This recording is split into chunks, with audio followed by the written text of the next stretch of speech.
គ្មានតែពួកប្រឆាំងណាពួករិះគន់ណាដែលបំផ្លាញសិលឹកស្នោតហ៊ុនសែនជាងពួកអាទ្រពងចេញមកគុកច្បាក់ហ្នឹងទេនិយាយមែន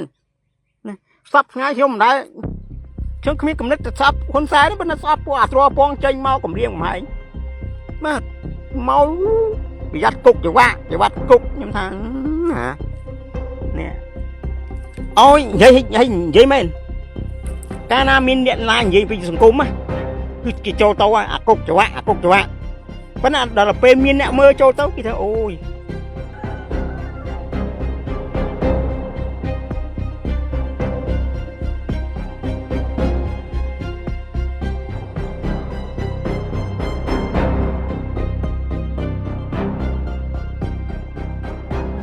នេះមួយដែល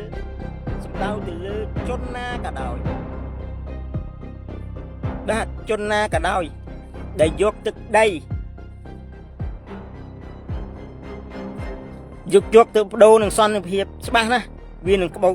ស្មើនឹងក្បត់ជាតិហើយប៉ុន្តែបើសិនជាជននោះតតាំងណាគេហៅថាអស់លទ្ធភាពទៅហើយយើងអស់លទ្ធភាពអញ្ចឹងបើវិបត្តិក៏យើងចូលរួមសោកស្ដាយទាំងអស់គ្នាហើយអារឿងមីលីម៉ែត្រហ្នឹងដូចខ្ញុំបាននិយាយអញ្ចឹងថារដ្ឋាភិបាលជាអ្នករដ្ឋាភិបាលគាត់និយាយទេអារឿងមីលីម៉ែត្រហ្នឹងខ្ញុំយកសម្ដីរដ្ឋាភិបាលទេហើយបើសម្ដីនឹងលេងសើចអញ្ចឹងខ្ញុំក៏អត់ត្រូវជាប់គុកដែរមែនទេ